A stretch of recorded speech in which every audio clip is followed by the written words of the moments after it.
Okay.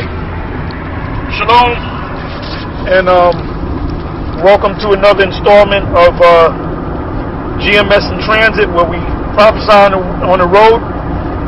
Last time we did in transit was a while back, a couple of months back, but we're heading down to the city of No Pity, NYC, Manhattan, whatever you want to call it, Jewville, so-called Jewville, Hymietown, Jew York.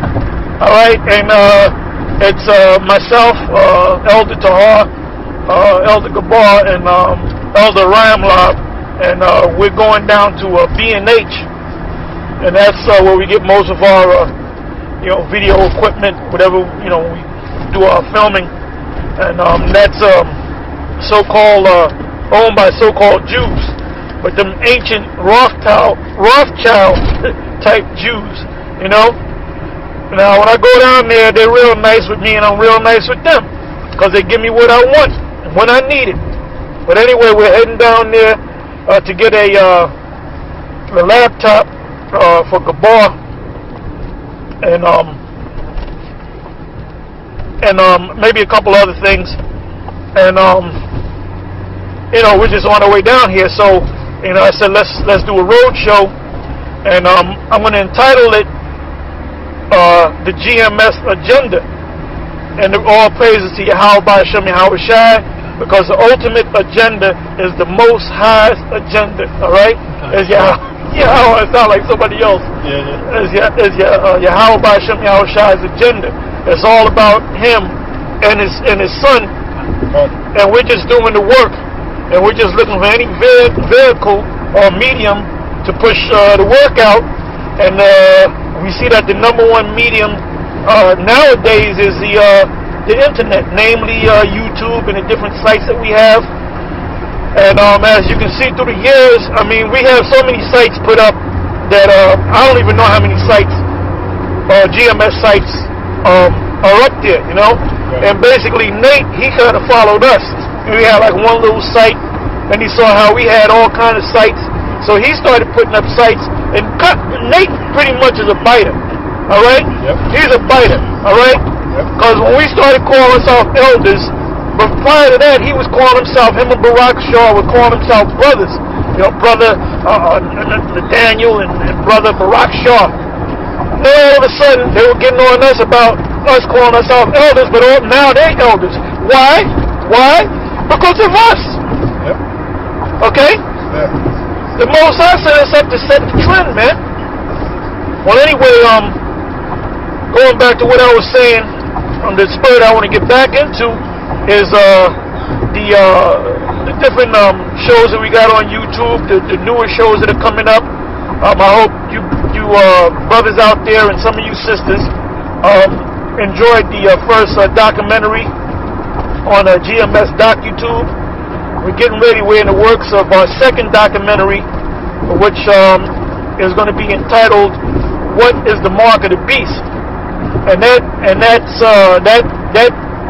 documentary is needed for the so-called community of Israel.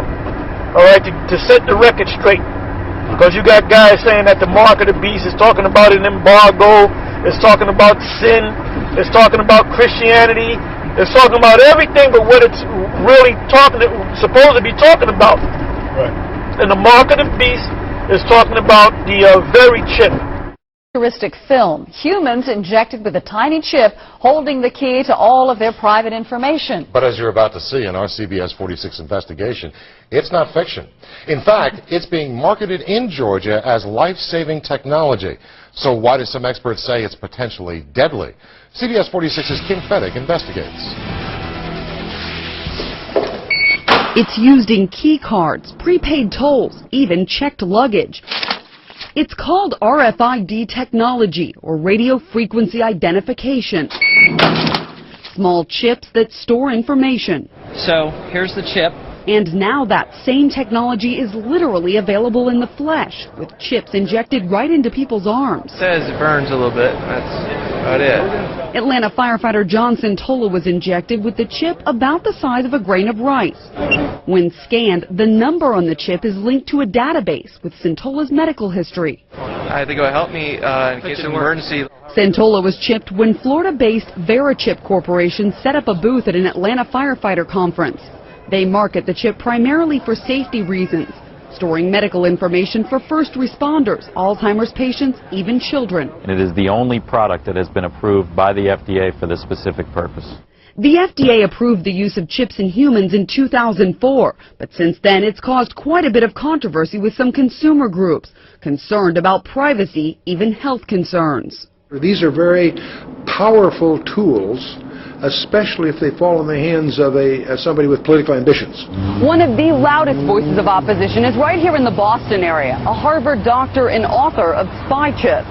These technologies will not make us safer. I think they'll make us sitting ducks for Big Brother. Dr. Catherine Albrecht also compiled 16 years of studies she says prove the chip can cause cancerous tumors. It's clear as day that these tumors were not only malignant, but they metastasized, they spread to the lungs, the liver, the thymus, the brain. These pictures show the tumors growing around the actual chip in the mice and rats.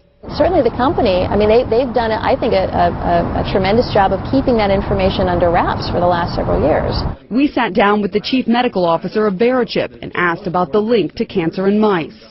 Yeah, I am not aware. I mean, I would have to take a look at what's out there right now. I'm not aware of any issues at this point. But weeks later, VeriChip sent 26 pages of literature claiming the incidence of microchip-associated sarcoma in rodents is very low, and claims the mice in at least one of those studies were genetically engineered to be tumor-prone.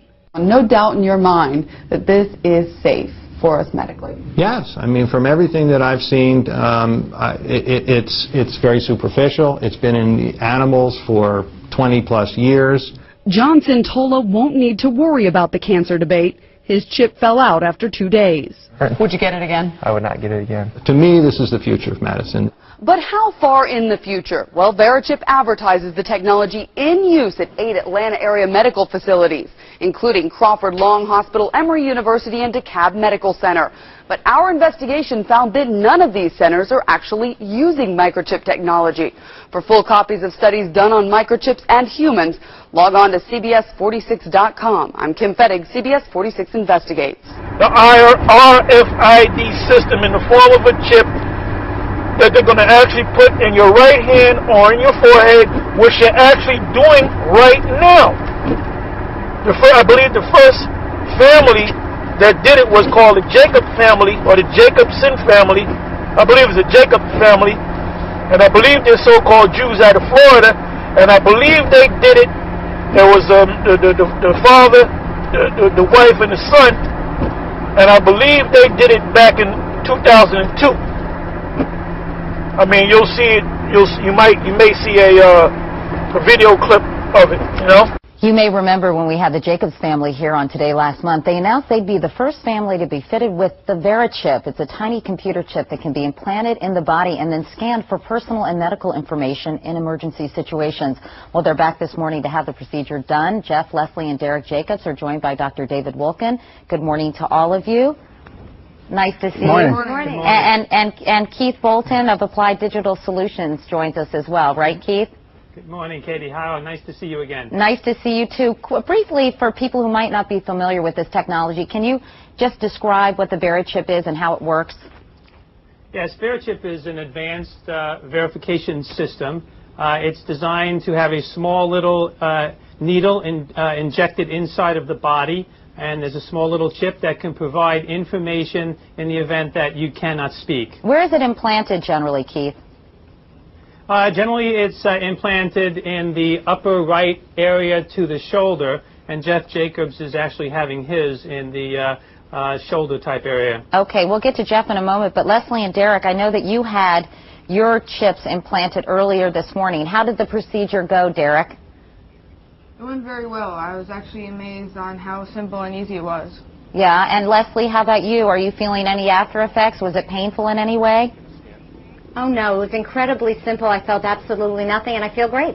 In fact, I know, Leslie, that, well, Derek, first of all, is sort of the catalyst behind this. He saw the VeriChip on the Today Show, and I understand he started pestering you right away, but it really will serve a very useful purpose for your family, Leslie, because I know that your husband, Jeff, was taken to the emergency room.